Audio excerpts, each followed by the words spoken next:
let's link up with Krista on the FYX. She's a wellness coach with a focus on mental well-being and physical strength.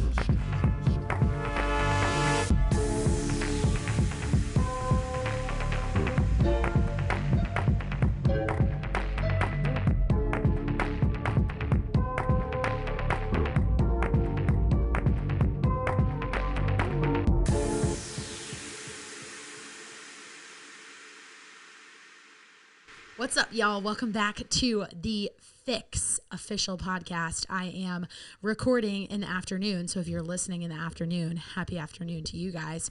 I am currently live in Charlotte, North Carolina with my great friend, pal, and confidant, Mr. Aaron Dodge. If you know this man, he definitely doesn't need an introduction, and he finds that very comical, but it is true. I think the only great way to introduce you would be really to lead this with like a TikTok video, because that's totally your MO, and I'm not even going to try to pretend that I'm a TikTok queen. I'm a connoisseur of Aaron Dodge's TikToks, as in I could consume his content, share it with my friends, and just get a great laugh out of it. And I have to admit to you, I have never recorded a TikTok. That's okay. I took your Spiel Pop class on it, so I've got the tools because I learned from the man himself.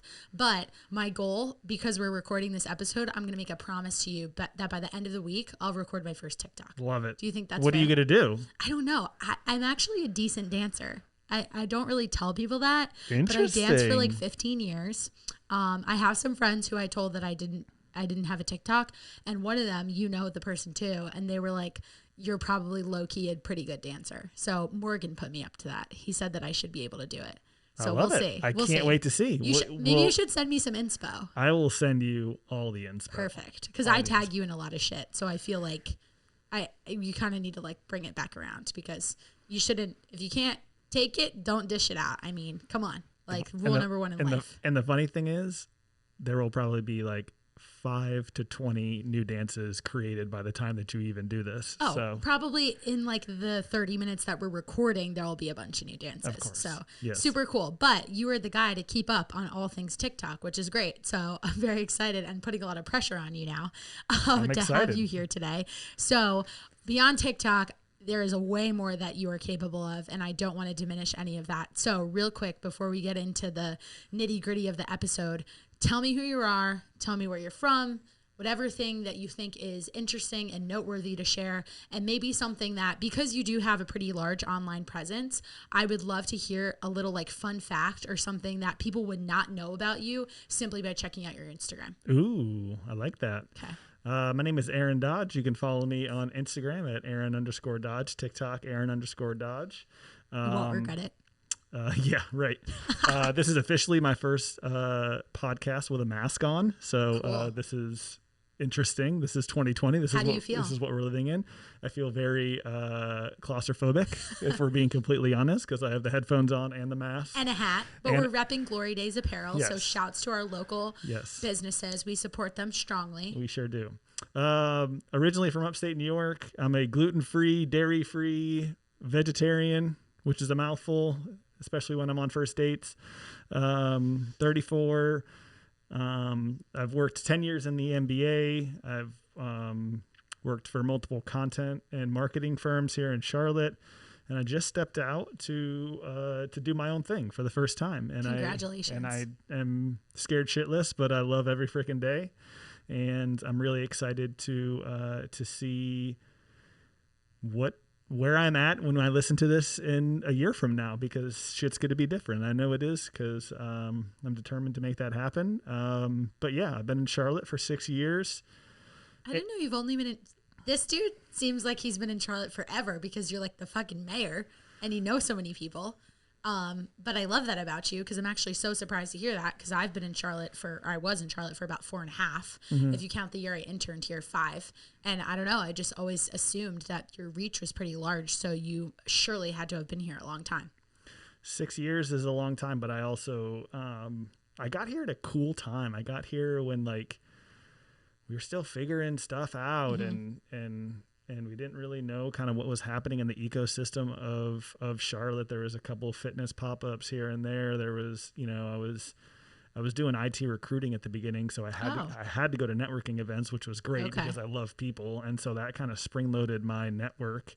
If I don't know if you ever attended them, but I always say that my network is 50% built off of Insta Beer Up, which is a fun networking event that happened for like 4 or 5 years, and so I met a lot of great people there. But it's the city is just, it's the reason why I moved here is for the community, for the young professionals, for events going on, and outdoor yoga and networking events and just fun things going on. Like there's no shortage of things going on. So here. true. So true. I mean, I even think like just having been in Jersey, posted up during COVID, and still having friends here, and my little brother and him kind of going back and forth between the two states in that time, just like the way COVID was handled, like, and taking like, precautions and all of those things out of it. And there's a lot more layers in politics to this, and that's not the point of what I'm about to say. But I just think the fact that people here were so itchy to get back out and do things and were willing to do whatever it took to make normalcy continue is a testament to exactly what you're saying. So let's get into my very first question that I always ask all of my guests. And just in your introduction alone, I've got so many questions to follow up with. So I'm super excited for this episode. I think we're both at very similar points in our life. And even to say that with like several years age difference too is like a super interesting thing to talk about. And I can completely relate on so many levels to the risk, but the reward of just getting up every day and being like, this is really cool that I actually not just have the opportunity to do this, but I'm going for it and attacking it. Yeah. So mad props to you there. I think a lot of people, like we were just talking about someone who won't record a podcast that we want to, like a lot of people say they want to do things and then they find that thing that's holding them back.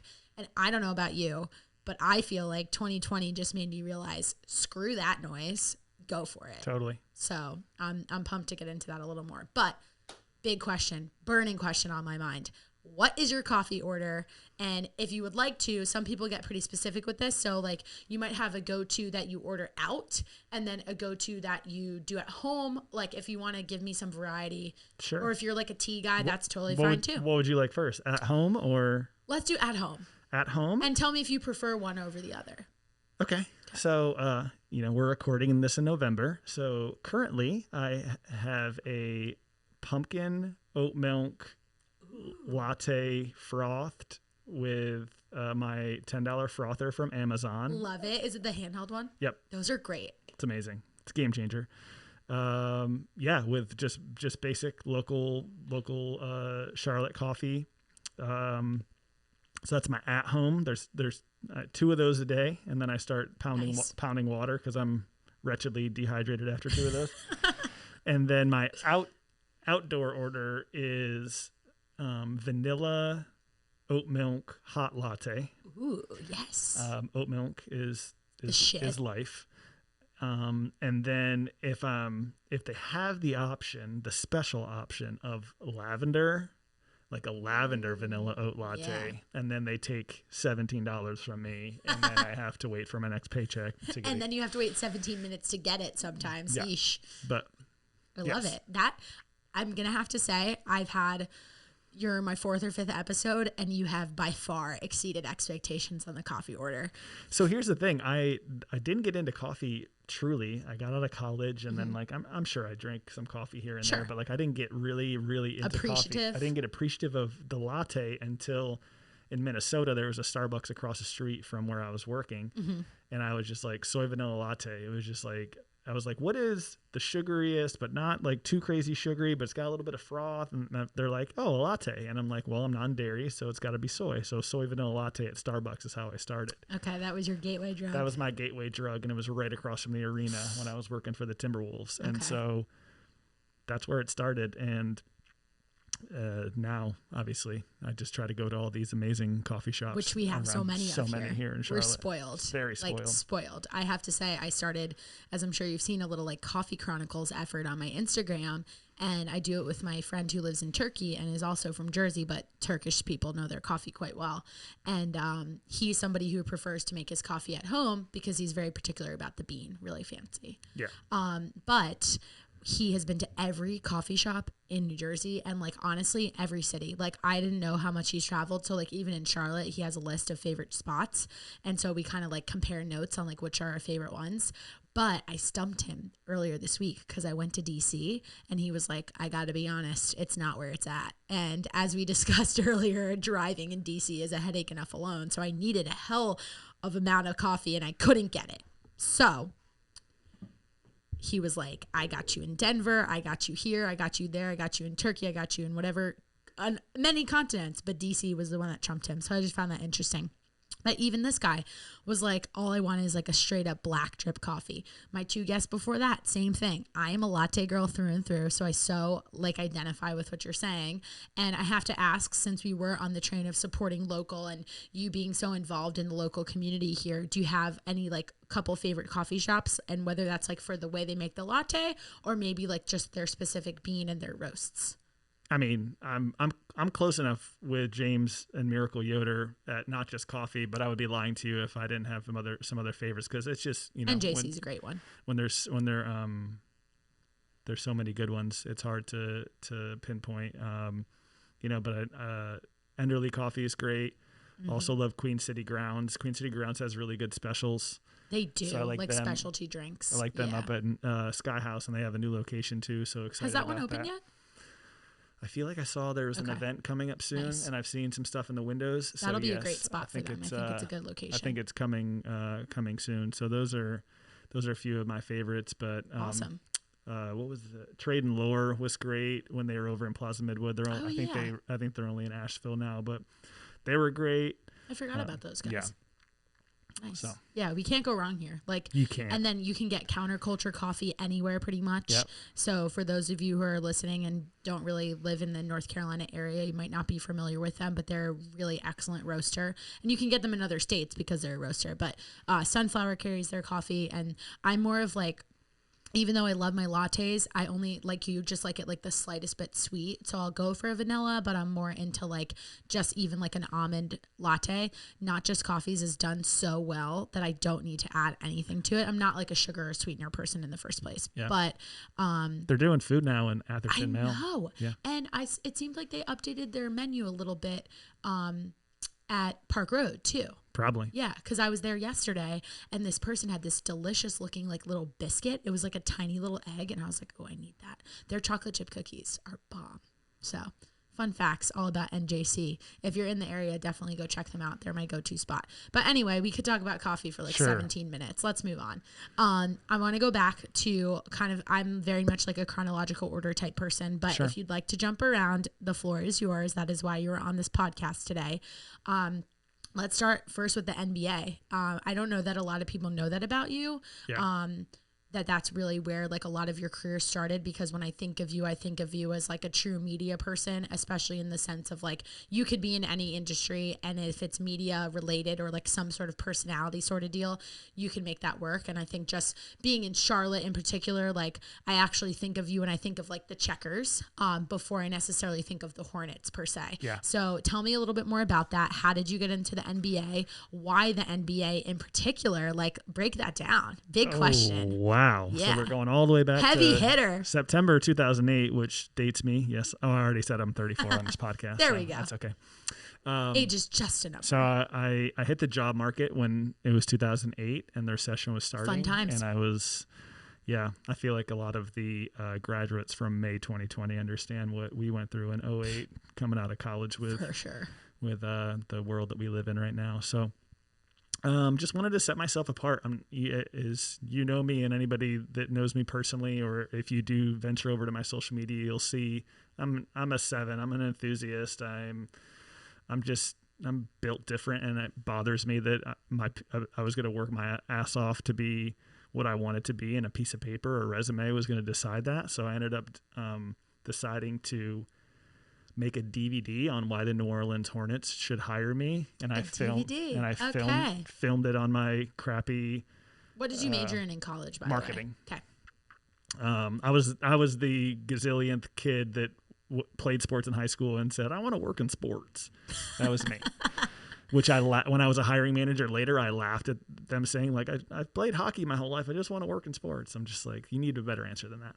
So true. But so I made a DVD on why they should hire me. That's and they awesome. called me back a week later and I moved What were the contents of this DVD at a high level? Like if you played it today, would you be super embarrassed? Or super are you, like, embarrassed and proud at the same time. That you had the balls to do that. All mixed into one. Yes. It has Dick Vitale at the beginning that I like That's ripped amazing. from SportsCenter, and it's like, oh, America, are you serious? It's showtime. And like then I come on here with like buzzed hair, like Coastal Carolina polo, like, hi. My name is Aaron Dodge, and I'm graduating with a 3.5 GPA from Coastal Carolina University with a degree in marketing, and I want to work for the New Orleans Hornets. You sounded like I'm picturing Elle Woods, future lawyer, class of 2004. Love it.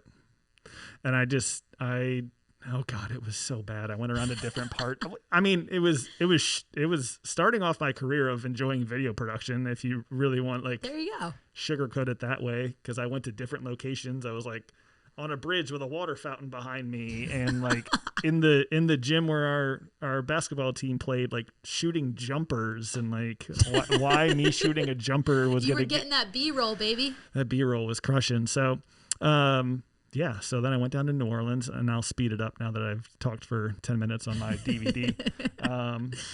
You're really dating yourself. Went down to New Orleans, worked my butt off, and got from a part-time intern to a full-time intern. Then that was coming to an end, and made my way up to Minnesota, where I was a coordinator and a manager for both the Timberwolves and the Lynx, the WNBA team. The WNBA team actually was fantastically good and won 2 championships while I was there. Cool. That was a lot of fun. Amazing to work with those women up there. Drastically underappreciated athletes in our country, and it kills me.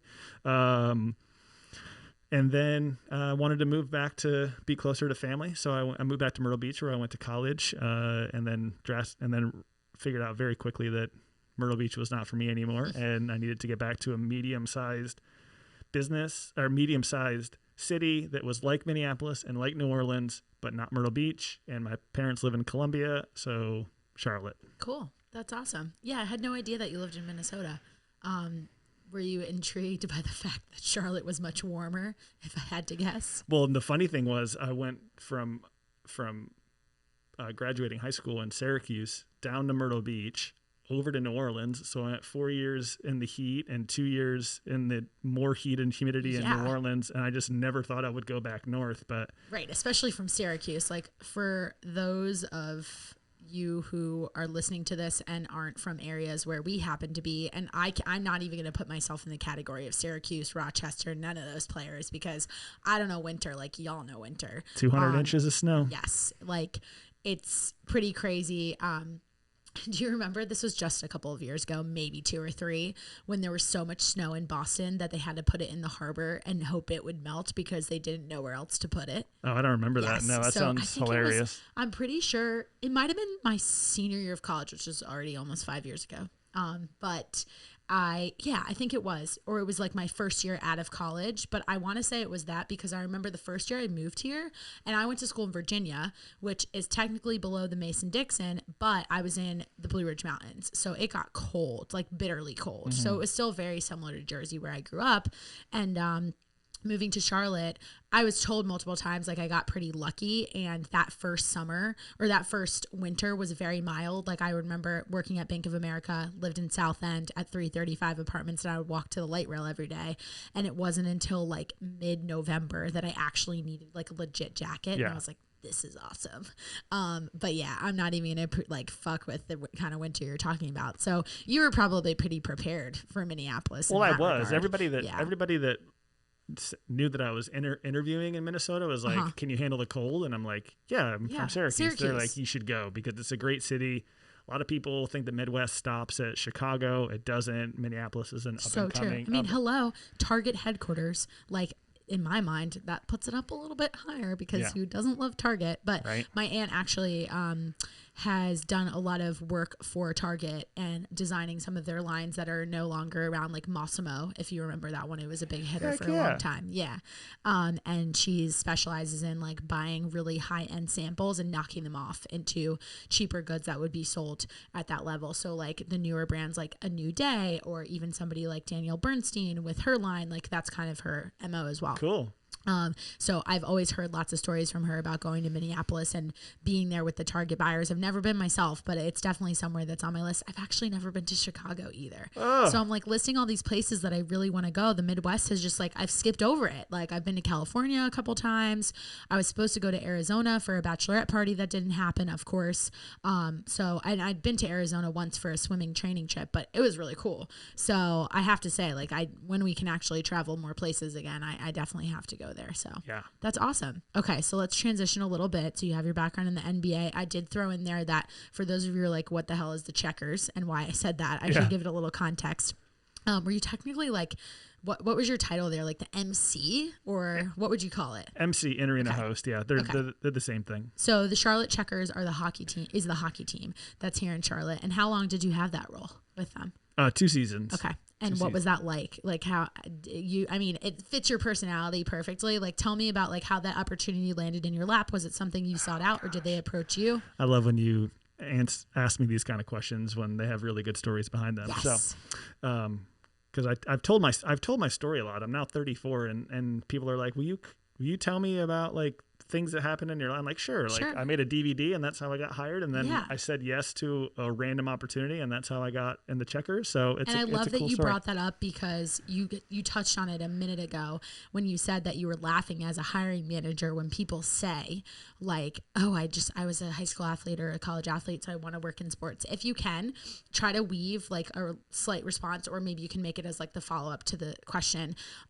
There are people who will listen to this podcast who are at that like cusp of like, I'm a senior in high school or a senior in college, or they're like trying to pivot careers. That was something that I did. So I get this question often, and even face like a pretty large set of circumstances that led to a ton of adversity in quitting a job and then having a super hard time going back into finance. And I truly believe like it was just not my calling. So there was something preventing me from making that switch back. And I was already in the place that I was supposed to be.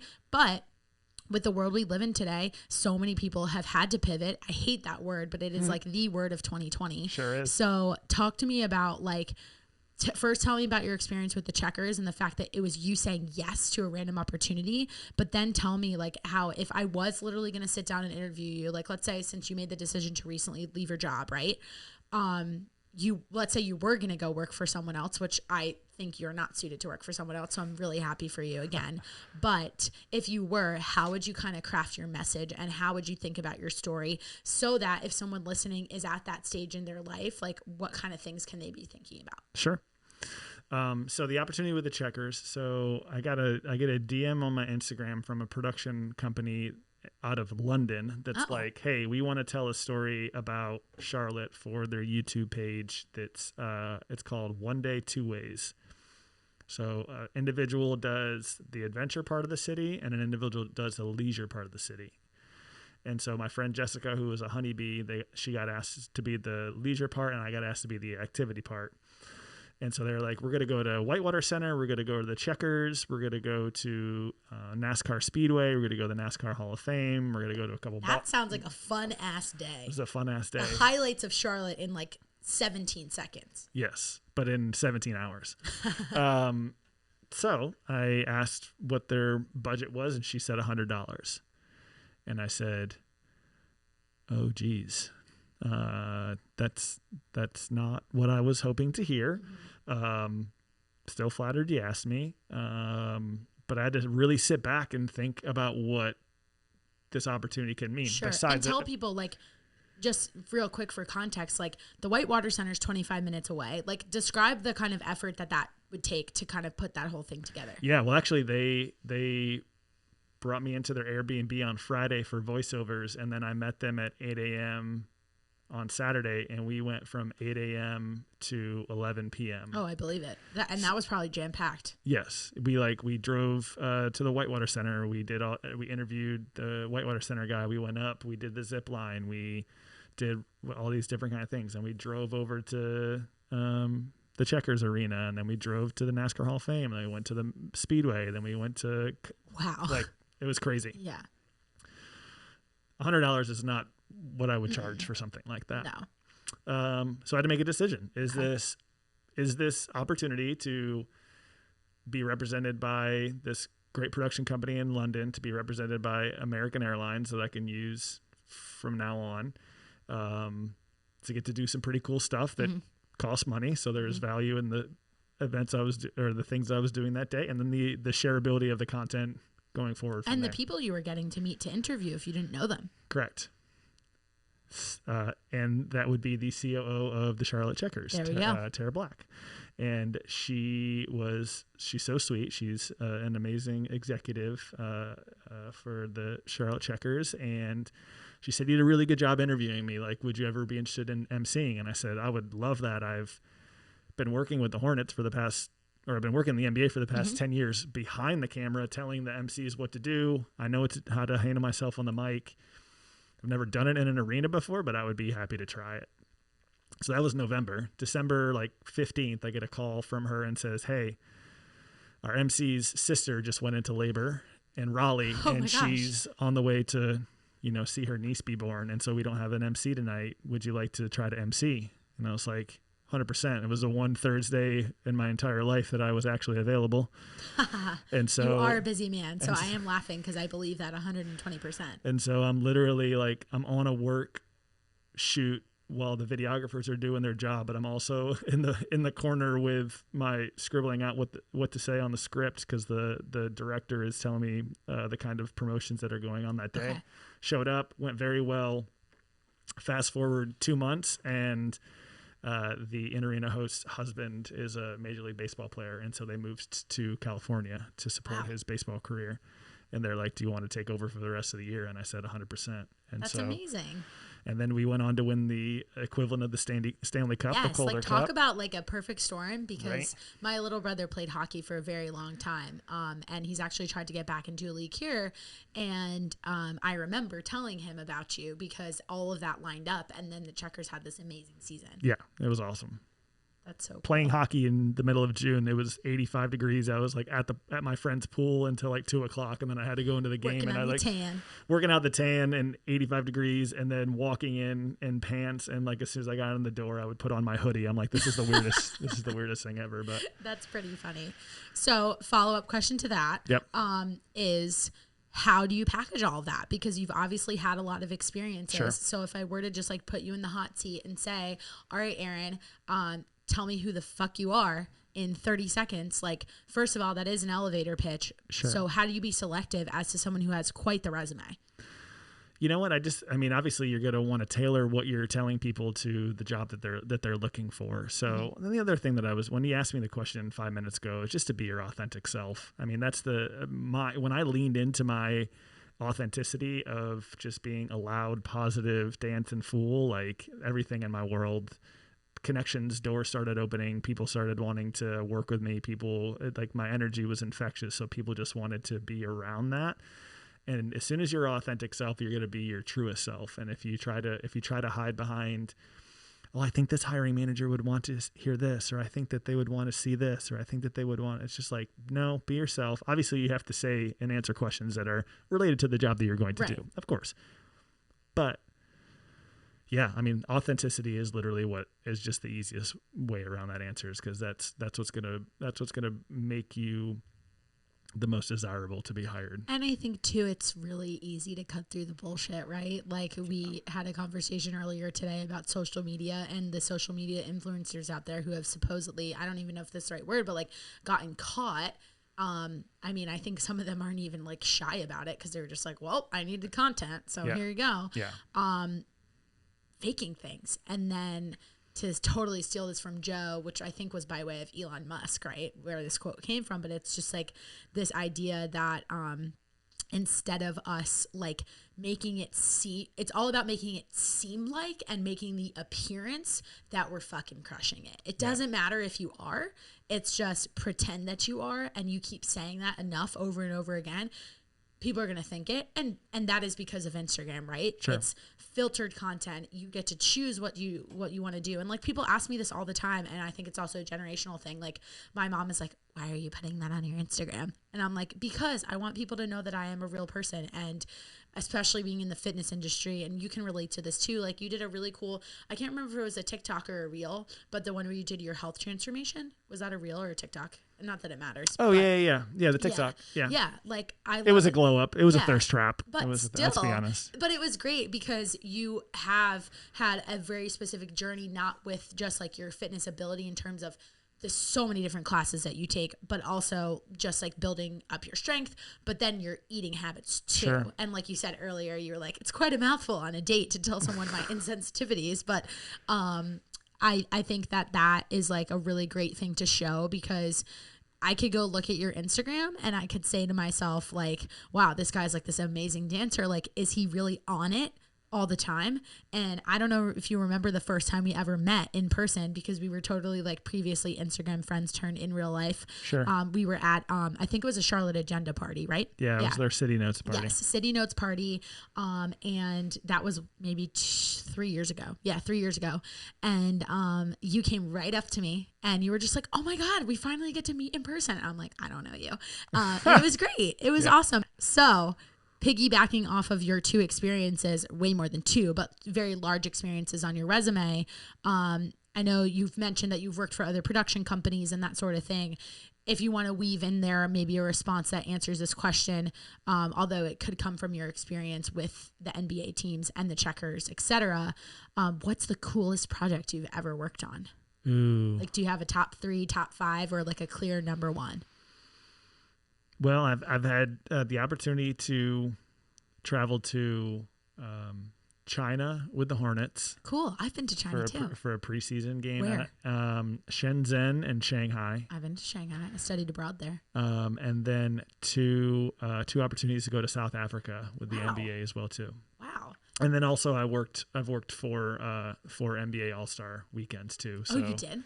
So working with a lot of the different players and celebrities and stuff like that. So that was obviously a very taxing but very rewarding opportunity to say that I was producing things at, you know, the celebrity game and All-Star Saturday night that a lot of eyes were on. It was really cool that I was behind the scenes for that. So because you were behind the scenes, did you get any interaction with certain players, or was it just so much behind the camera that you weren't that close to them? Oh no, I mean, I wasn't doing anything too crazy. I mean, when they always do an open practice where like the West team and the East team would come practice at like a Bojangles Coliseum, smaller. It's a free event, so anybody could come, and there's like 5,000 to 10,000 fans there, and then they practice, and the head coach is like mic'd up so that the everybody in the arena can hear what they're doing. And then, you know, I'm saying to like LeBron and Chris Paul, like, hey, we're gonna do a half court shooting contest, or hey, you have to tell like these two rookies that they got to do a dance off at center court, like that. So that's the kind of interaction that I was doing with the players, telling them what to do. Coach Aaron on the sidelines. Oh gosh, they don't want to listen to me. Some of them are amazing, and some of them are just like, were any of them just like, please don't bother me? Yes. Yeah. You either you would go to one player that you wanted, and if they didn't give you the answer you wanted, you'd go to somebody who you knew would. So that brings up an excellent question. Forget about the NBA, forget about celebrities, forget about social media influencers. Tell me how dealing with those types of personalities, because you don't have to be fucking famous to be a dick. Yeah. How has having those interactions in a very public setting helped you in the rest of your career, especially being an influencer yourself? And like we've talked about on many other occasions, I find, and I don't know where you stand on this statement, so I don't want to speak for you, but in the fitness industry in particular, I think people are so protective of their people, their clients, their ideas, that it brings a lot of emotion into it, more so than another industry. Because let's be honest, like, does anybody really get that jazzed about spreadsheets? Yes, we live in Charlotte, the Bank of America, we're at the epicenter of all that, but like, the most emotional people have gotten here is because Wells Fargo like scammed a million accounts, and that deserves emotion. So tell me how you feel like those differing personalities, but also those kind of, let's call it the word arrogant personalities, to help you interact in different settings with different types of people, especially as someone who's so outgoing. Like I'm not afraid to say this, like I'm off-putting to a lot of people, and I just don't care. But some people are really sensitive to that. Yeah. So those kind of situations, benefited me because number one, I had to make quick decisions. So if we were getting all the players lined up for an all-star event and they weren't getting in line before like TNT went live, like I could get fired. Yeah. So it was a lot on the line. It was a very high strung, high execution situation. So I had to think on my feet. I had to communicate with my bosses and, like, hey, I just need 25 more seconds. We're almost in line. Like, just stall for me. So, like I said earlier, if I wasn't getting what I needed out of a player, I would go to another player. And so that was, were you afraid to do that in the beginning when you were just kind of like learning the ropes? They're humans just like us. Yeah. But if a player does not want to listen to an employee with a headset, he does not have to listen to an employee with a headset. So I just always wished and hoped that there was somebody there was sometimes where a player would watch me get reamed out by another player, and he would like come put his arm around me and be like, dude, you're doing a great job, man. Appreciate you. That's I'm like, nice. Thank you so much. Yeah. Appreciate that. That's really nice. Cut me a check. But yeah, so that's definitely taught me a way to definitely understand quick thinking and all those kind of things, and also authenticity from them as well. Yeah, because you don't want them to like force, if they're not comfortable doing that, like that brings up a great point. It's almost not even worth it to try to convince them just because they are at the level of fame. They're also telling me no because they just didn't want to do it. It's not that they couldn't do it. Yeah. No, but like maybe just not feel comfortable. I mean, like if they're just like, I'm not that goofy guy and you want me to do this dance off, like I'm in the zone, like getting ready for the game, whatever. Yeah. Chances are you get bad quality. Yeah. So I'm going to kind of sort of try to answer your second part, but in a different way. Okay. So what working with celebrities has like taught me, or it's not really like taught me, it's just it's just the way that I am. I live and I work in the influencer world. I hate the word influencer because it's just like, puts a crick in my neck, being called that. And like, I would totally agree. Tell me why. Because I think that the word influencer means that someone is doing not a lot of work for a large amount of return. And it's very transactional. And I think that I don't shy away. I'm actually very happy for whoever made these categories up a couple of years ago of like, if you have under 5,000 followers, you're a nano influencer. If you have 5,000 to 20,000, you're a micro influencer. If you have 20 to a 500,000, you're a blah, blah, blah. I have no problem, especially when coming up to a brand and saying, I'm a micro influencer. I have, 6,000 followers on Instagram. It's part of your identity. Yeah, it's a part of my identity.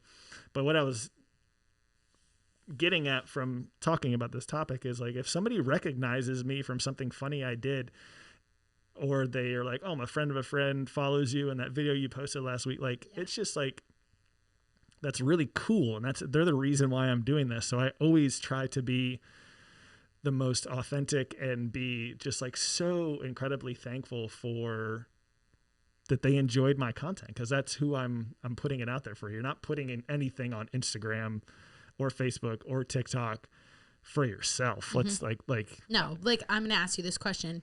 Cause I'm curious what you do based on, I know what I do obviously, but, do you frequently like once you're done editing, and I know you could spend a lot of time, like if you guys want to go watch a video of Aaron's that he's done recently on TikTok, that definitely took a lot of work and was pretty like detailed and into the minutia, the Tommy John ad that you did. Yeah. I'm sure that the recording process wasn't crazy. It was probably painstaking and like trying to be in similar positions, but thanks to Reels and TikTok, like you can edit that. I imagine the editing process was not short. No. So like that would be one example of like, clearly this was like a product you were producing for this brand. But if on the total flip side, you go and watch the videos, like One of my favorite ones for anybody listening in Charlotte, the one with the bars. Yeah. That was like the first name of every bar. I mean, when you said Sycamore and you called it Sycamore, that's what Gen Z. Hey, that's what Gen Z calls it. Literally Sycamore. cried.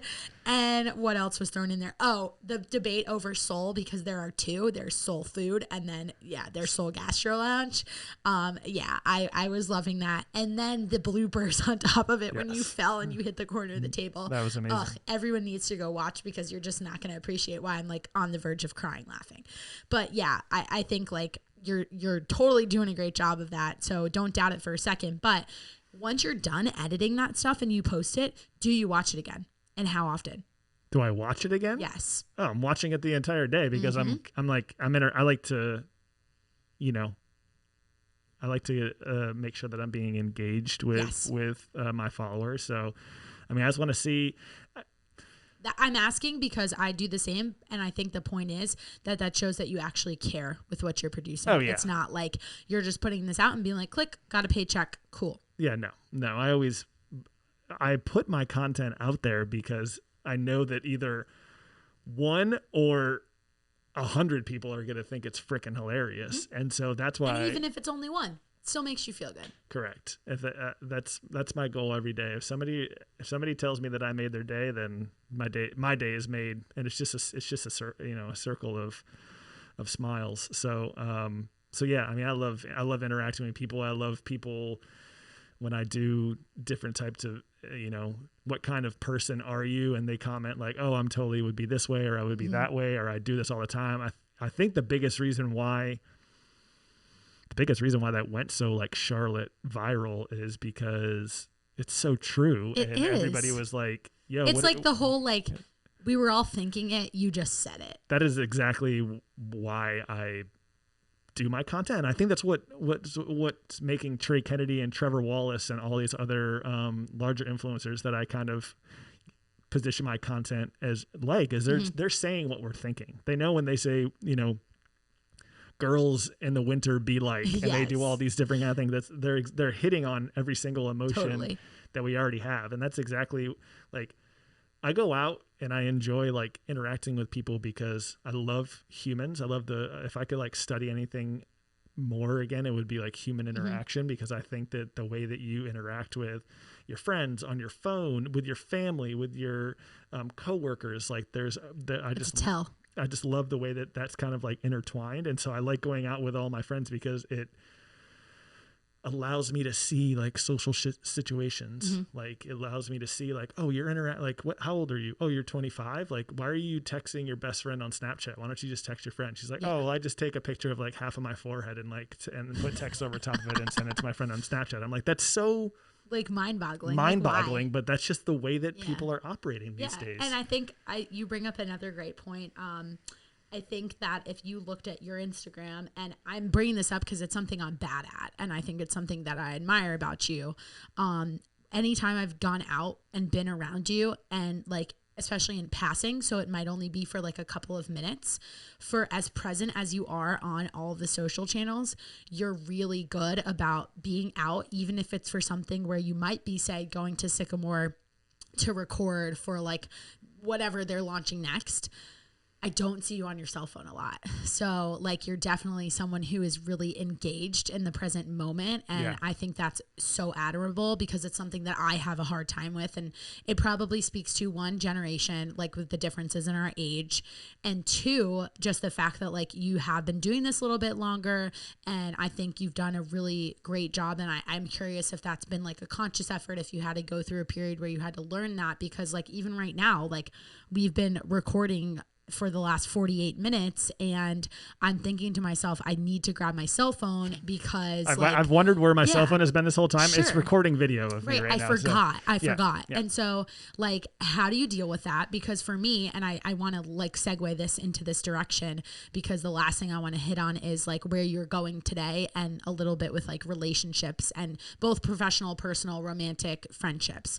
I have been in situations with significant others where they're like so fucking pissed when we're at dinner, and I'm like, sorry, phone eats first. I have to record my food. My question is, how have you learned, or is it innate, that you're able to be recognized as someone who, like, I don't think of you and think like, oh, Aaron's always attached to his phone. I know that there's people who think of that of me, so much so that I make fun of myself for it. Like, I post pictures, like I had my photographer do a shoot with photos included where I'm like this. For those of you who are not watching the video of this, I have my hand up pretending to hold my cell phone because I'm on my stories. Yeah. So I appreciate you saying that. You're and welcome. like, and noticing my intentionality. I will say that since I left my full-time job to be a social media consultant, it's gotten harder and worse. Amen. So the one thing, my best and favorite tool now is my screen time. On the fact that you can slide right over from the left and it's there for you on the new iOS update is amazing, because I'm the worst. Obviously I need to be locked in during the day, and obviously as having TikTok clients, I have to get on TikTok and see what trends are happening over there and do all those kind of things. So I knew that I was going to be on social media a lot. I did not realize how much it was going to hinder me this early. It's been 2 months in my business, and I need to be more intentional about it. Some other things that I've put into practice is no phone right when you wake up.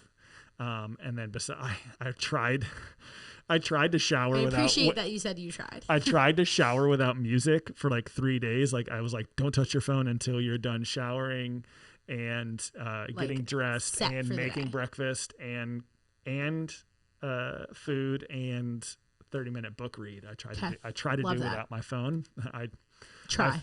I failed when I realized it was a very quiet, and I need music or the Dave Ramsey podcast while I'm in the shower. So I touch my phone to put the music on, but then I try not to have it before I read in the morning, which is a challenge because I know my Instagram following and I need to post before 8 a.m. in order to get traction. Not to mention, not even like that component of like the analytics, but because that's a part of your daily routine and it's something that we try to encourage others to do, sometimes I want to document me doing that. Like, I do a 5-minute journal every day and I also record it. Or like, I want to document, like, I am trying to do a better job of focusing on self-care. So I'll like document myself setting up a bath. And then it's like, well, are you, like my nutrition coach says to me all the time, he was like, are you defeating the purpose of that? Because like, now you're letting me know that you're doing that. Like, can't you just put your phone down for like 5 minutes? Yeah.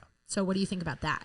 It's a challenge. I think everybody's different. I think, if somebody said to me before I left my full-time job, you need to take some real time to separate yourself from social media now that you're running a social media business, I would have laughed at them, because I'm like, I'm on my phone a lot, like thinking about my full-time job, but I really was not on it as much as I have been. So I don't even want to tell you what my screen time hours are, because they've gotten higher.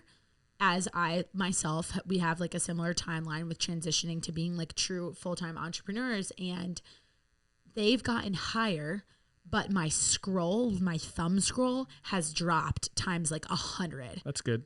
Which is good. Yeah. But then it's like, does it get to a point where you're just like overloading with the content? And for me, my issue is I have a lot of DMs and I make it a point to answer all of them. And this is the generational piece speaking of being a millennial. I need to answer right away. Ditto. I have to. Yeah. I can't break the cycle. And I justified in my head of, well, my nutrition clients, for example, like 2 of them just texted me while we were sitting here. And if they're going out to dinner at 5 o'clock, like, could I sit here and be like, hey, you should have texted me at 8 a.m. because we set the precedent that you're supposed to plan your whole day in advance? Yes. And shame on them. But at the same time, they're paying me a couple $100 for a service that I charge a certain fee because they have that unlimited access to me. So it's like, what else am I supposed to do? Sure. Ignore them? No. Yeah. It's different with if you're no matter what business you're in as a small business owner, you're in client relations. Yeah. Like, so there's times you have to be all on. I also know that there's also setting your precedents of, these are protected hours. These are my shutdown hours. Like, could you tell to your clients that like you get me from Monday through Saturday, but not on Sunday? Sure. Or since everybody probably meal preps on Sunday, like no texting on Monday. Like, I don't. Yeah. No, whatever. That's actually a great suggestion. Yeah. So just setting that ahead of time is it's so much easier to go to move forward through contracts and negotiations with individuals if you have that conversation before. Then after the fact and be like, hey, this is overwhelming me, because then you go down the spiral of like, oh my God, they're going to think I'm an incompetent person. And then why did they hire me? And that just breeds a lot of insecurity. So totally. I think that's a really good point. And to move into like present day and the more personal piece of it, have you been in situations in relationships where that's been an issue for you? You know, how do you deal with that? And it's a challenge for me. In all honesty, the biggest challenge for me from a social media standpoint is the amount of social media and friendships standpoint with my significant others is the amount of females that I am close friends with, both in the fitness industry and in the line of work that I do.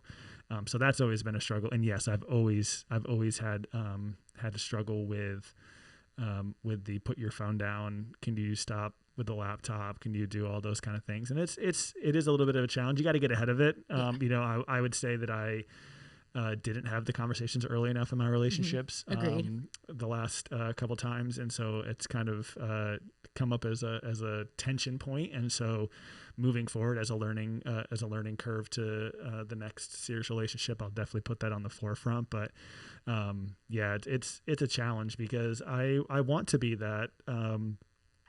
Even with 20,000 followers, I want to answer quickly, and I even get it. I'm not even out of the micro influencer world, and I get people that say, "Oh my God, you replied," and like I want to be that.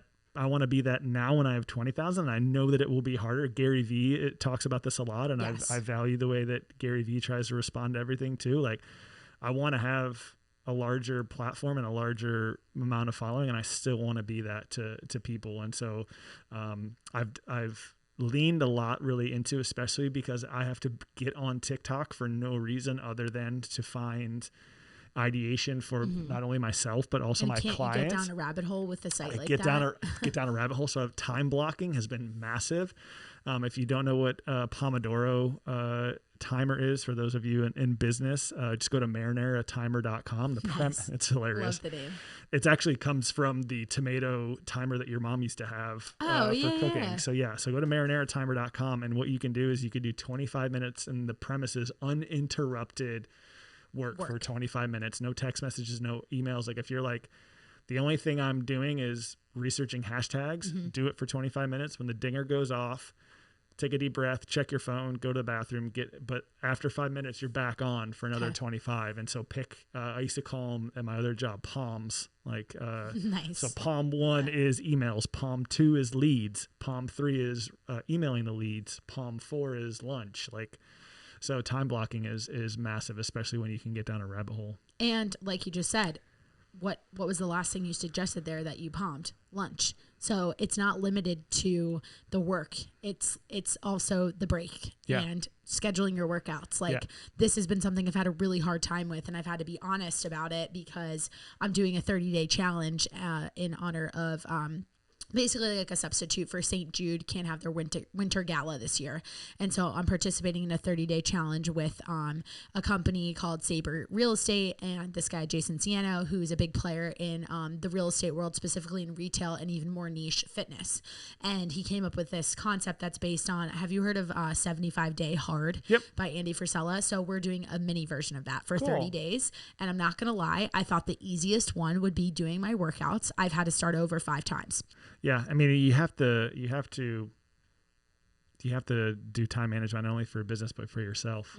And so, I'm thinking about just exactly what you're talking about. I don't have enough time for a workout today, so I just gotta take that steps in when you can. Yeah, I just gotta take that one on the chin. But I'm waking up tomorrow morning to do Track Tuesday, so already scheduled. There you go. So. And you I know what Track Tuesday is. So for our listeners that don't.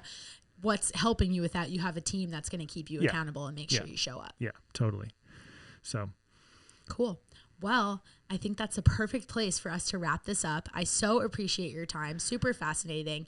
At the end of all of my podcasts, I like to do a little quick Russian roulette, fast lightning round of a couple different questions. They could be totally random, so they might have nothing to do with what we talked about today. And I just want you to tell me the first thing that pops into your head. So you ready? I'm ready. Okay. Favorite sports team? Ooh. That's hard. I mean, they're equally like all sports teams I've worked for. Okay. Sorry. So that's like, so that's Hornets, okay. Hornets, Pelicans, Yeah. Timberwolves. Favorite sport to watch? Favorite sport to watch? I would probably say NBA because I know all the players. I mean, college football and college basketball is a close second, but I don't know. I mean, besides like people like Trevor Lawrence and a couple other players, like I'm just getting busier and busier and farther removed from those players. So I know that everybody will say like they don't play defense and they don't do this, they don't try until playoffs. You can say all that shit. They're still high performing athletes, and I think that I also work for the best professional sport out there because NBA is crushing it. What they did in the bubble this year was amazing. So shout out to everybody. Cool. Very cool. Favorite TikTok you've done? I don't know. Put a time limit on it because you've done so many. Maybe in the past like 3 weeks. Oh gosh. You said favorite TikTok and I instantly went to, it wasn't 3 weeks ago. It was this summer. I did an entire scene from Mrs. Doubtfire. That one was so good. And I had trouble finding it a couple weeks ago and I wanted to show it to a friend. I scrolled way back. Oh God, you got to go way back. I did. When Robin Williams is on the interview and he's like, I do voices. And he does like 17 voices, but I had to scrub back the TikTok. The reason I say that is a lot of people enjoyed it. And when people say like, how long do these like dances take you? And I'm like, well, the dances take me like 30 minutes. They're like, all right, well, what's the longest TikTok ever? And I'm like, an hour and a half. That was going to be my next question. An hour and a half for that. So record and edit or just edit? Record and edit. Wow. Because that's I have a long to say, time for like 15 seconds? I have to deliver that was a long one. Okay. That was a minute. Okay. But you have to, it's a whole thing. It's a whole thing, but it was fun. Best advice for somebody who's starting to dabble in TikTok? Follow the trends. Okay. Get yourself a ring light if you're really serious. Hell yeah. Natural sunlight is everything. If you find the top 15 TikTokers, most of them live in LA, so it's always sunny there. But like, when I analyze why one of my videos goes viral, it always points back. Some of them it points back to lighting. Some of them points back to the sound. That I always look at the sound. If you understand TikTok, you'll know what I'm saying. So if the sound is about to take off, or you think it's about to take off, and only like 500 to 1,000 people have done it, you can ride the wave of being one of the early people that do it. So if I ever see a new trend, you see something on your FYP more than 3, 4, 5 times, and it doesn't even matter. That's the other thing too that I want everybody to know on here. It's not just an app for kids to dance to. There's so much more to it. There's so much more. There's fitness TikTok. There's small business TikTok. There's some of gay the recipe TikTok, ones I've seen are food amazing. TikTok. Yeah. There's the app is so massive that the algorithm serves you what you want to see because it follows you along so much. So if you like to dance, you're gonna get nothing but dancers. If you like to cook, you're gonna get nothing but food. Makes sense. And so you can, just because it's a top sound that people are dancing to a lot doesn't mean that you can't do a video with your small business to that same sound and ride that wave to make you relevant. Yep. Okay. Last one. Where is Aaron Dodge going to be in a year? There's a 2-parter. Professionally, because you told me you're going to listen to this in a year from now. Sure. What are we manifesting? And then second piece of that, maybe like personally. I'm leaving that open-ended. I hope that in a year I've made the leap to move to LA. Cool. I'm sad but excited. It's a very new thought in my brain, and I really want to manifest it. Okay. And I don't know what that looks like. I don't know if that puts everything in storage and a buddy just lets me kick it on his couch for 3 months, because I'll do that too. But like, I want to try to see what kind of connections I can make. I'm not going to be the guy that's going to go all in and try to be like an actor in LA. Sure. I feel like in the influencer space, in the content space, in the big, loud, boisterous kind of personality that I have, that it translates more so to LA than it does to Charlotte. And I'm not saying that I can't live in Charlotte for the rest of my life, but the kind of person that I am, it relates more towards LA. So I feel that for you. I love that for you. Aaron, thank you so much. I was so honored, thrilled, happy, elated, excited, all the things to have you on today. And I really appreciate your time. And I am looking forward to sharing this with you when it drops. So hope everyone has a great rest of your day. If you liked this podcast enough, please share it. We want to spread the word. And if you need someone, shameless plug on Aaron's behalf, he is your go-to guy for all things TikTok and just social media in general. All around great person, a wonderful listener, and he is just someone if you need a laugh and you're feeling down, just head to my page. That's all I got to say. Yes. Amen. Thanks again. Thank you so much. Have a good rest of your day. You too.